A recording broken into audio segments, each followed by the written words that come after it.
Ask most people to name mythology's villain, and they'll say Hades. He's not. He's the only Olympian who never cheated on his wife, never abandoned his post, and never once broke a promise he made in 3,000 years of stories written mostly by people who feared him too much to even use his real name. The god blamed for evil itself spent his entire reign doing something almost no other Olympian ever managed: keeping his word. Hades was the second child born to the Titans Kronos and Rhea, swallowed whole by his own father moments after birth, just as 4 of his siblings would be, and freed only years later when his youngest brother Zeus forced Kronos to disgorge them all, a story this channel has already told in full from Zeus's own side of it. What followed was the Titanomachy, a decade of war between the Olympians and the Titans that ended with the old order broken. Hades didn't fight it from the sidelines either. When the freed Cyclopes forged gifts for the 3 brothers, Zeus's thunderbolt, Poseidon's trident, Hades received a helm that rendered its wearer completely invisible. The Kuni, the cap of darkness. Ancient sources describe him wearing it directly into battle during the later Gigantomachy, slipping unseen among the attacking giants to smash their weapons before they even knew he was there. The quietest brother turning out to be the one best suited to a war fought by stealth rather than spectacle. When the fighting was finally over, Zeus, Poseidon, and Hades drew lots to divide the cosmos between them. Zeus took the sky, Poseidon took the sea, Hades took the underworld. Not as a punishment, not as an afterthought, just the luck of the draw. Despite being one of the 3 most powerful gods in existence, Hades is often left out of the traditional 12 Olympians altogether. The reason is almost embarrassingly simple. Unlike his siblings, he almost never left his domain. He didn't attend the feasts on Mount Olympus. He didn't get pulled into the rivalries, romances, and constant power struggles that defined the other gods' lives. While Zeus fathered children across half the mortal world and Poseidon shook the earth out of spite, Hades simply ruled, quietly, consistently, for millennia. And that, more than anything, may be exactly why so few stories were told about him, and why the stories that were told so often got distorted over time. The defining myth of Hades' life is his relationship with Persephone, goddess of spring and daughter of Demeter, known in her own right by an older name, Kor, simply the Maiden, before her marriage gave her a second identity as Queen of the Dead. The popular version says Hades abducted her, dragging her into the underworld through a chasm in the earth while she picked flowers against her will. Demeter searched for her missing daughter until grief and rage curdled into something the whole world felt. She let every crop on earth wither, and mortals began to starve. Zeus eventually intervened, ordering Hades to return her. But Persephone had already eaten a handful of pomegranate seeds while below. And in ancient Greek belief, anyone who ate food grown in the underworld belonged to it forever. A compromise followed, part of the year with her mother above, part of the year as Hades' queen below. It became the ancient explanation for the seasons themselves: winter when she descends, spring when she returns. But here's what the abduction narrative usually leaves out. Older versions of the myth and a number of classical scholars describe something closer to a sanctioned marriage, arranged with Zeus's own approval, that later storytellers reframed as a kidnapping. And whatever the true origin, one detail holds across every single version of this story.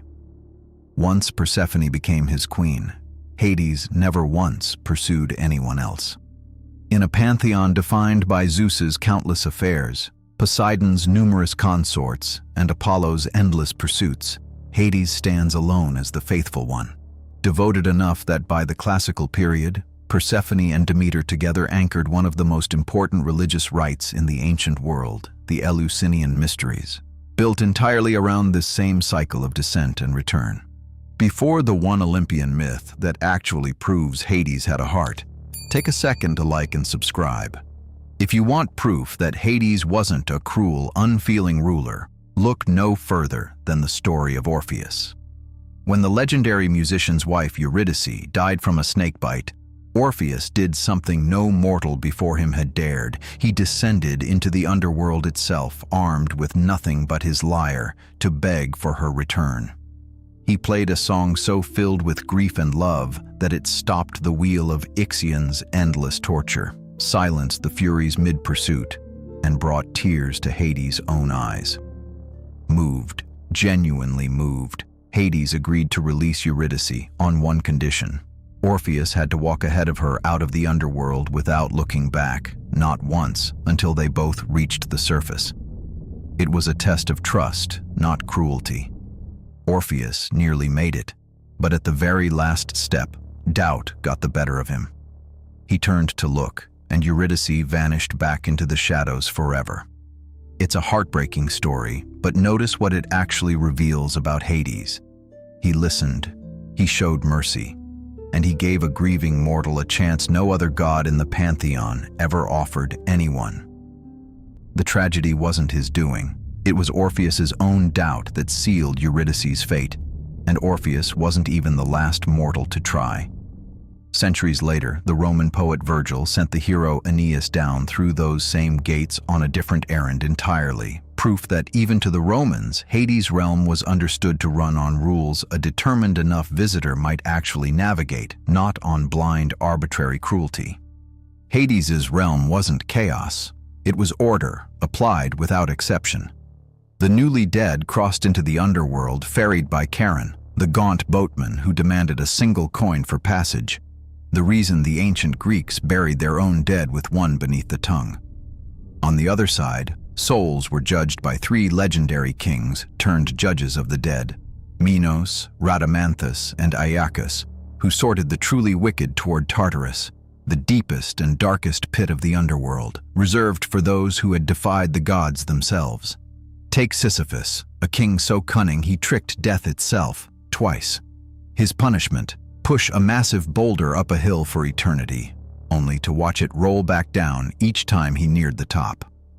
Or Tantalus, who tested the gods by serving them his own son at a banquet. His punishment: stand forever in a pool of water beneath a fruit tree, both just out of reach, cursed with hunger and thirst he could never satisfy. The virtuous, meanwhile, reached the Elysian fields, a paradise of peace reserved for heroes and the truly good. And guarding the one gate between all of it and the world above was Cerberus, the three-headed hound, ensuring the dead could enter but never leave. Even the goddess Hecate, closely tied to crossroads and the moon, is described in some sources guiding wandering souls toward that same gate. A reminder that Hades didn't run the underworld entirely alone. Hades wasn't cruel. He was consistent. In a mythology full of gods who broke their own rules constantly, Hades enforced his without exception, even against his own family when it mattered. So, where did the evil god reputation actually come from? Partly from the Greeks themselves. They were so wary of drawing Hades' attention that they avoided saying his name directly, calling him Pluton instead, the Rich One, a reference to the precious metals and fertile soil that come from beneath the earth. Even the name Hades itself is often translated as the Unseen One, from an older form, Idoneus, less a description of evil than of a god who simply preferred to stay out of sight. That wasn't fear of evil. It was the same instinct that makes people avoid discussing death directly even today. That reverent avoidance got inherited and slowly distorted over centuries, especially once early Christian writers began mapping Greek gods onto their own emerging concept of the underworld, conflating Hades, a ruler who maintained cosmic order, with Satan, a figure defined by active rebellion and temptation. These are fundamentally different characters. Hades never tempted mortals. He never orchestrated evil, never schemed against the other gods, never tried to expand his domain by force. He simply ran the place everyone eventually had to go, and ran it fairly. Much of what we actually know comes from Hesiod's Theogony, written around the 8th century BCE, and from Homer's Iliad and Odyssey, where Hades appears sparingly but consistently, stern, immovable, and fair, never malicious or scheming. Roman writers, adapting him into their god Pluto, softened his image even further, leaning into his connection to the Earth's hidden wealth rather than death alone, which is where the modern word plutocracy, rule by the wealthy, actually comes from. Even the philosopher Plato, in his dialogue Cratylus, defended Hades' character directly, arguing that people misunderstood him because they feared the concept of death itself, not because Hades himself was frightening.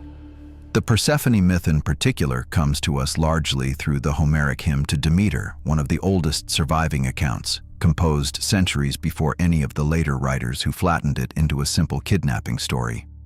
And the Orphic hymns, a separate body of ritual poetry tied to the same mystery cult tradition that treated Orpheus's own underworld journey as sacred rather than merely tragic, describe Hades not as a monster to be feared, but as a solemn, necessary king, addressed with genuine reverence rather than dread. Modern pop culture certainly hasn't helped, at least not until recently. Disney's Hercules cast him as a fire-headed scheming villain, and decades of games, films, and shows leaned on Hades equals evil as easy narrative shorthand, a villain built out of convenience, not accuracy. It's telling that one of the more recent, more celebrated portrayals, the video game simply titled Hades, finally lets him be exactly what the ancient sources describe: stern, exacting, and fair rather than evil.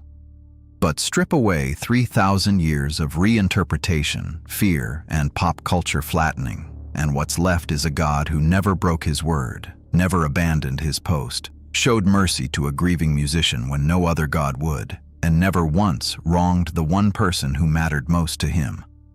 Maybe it's time Hades got a better reputation.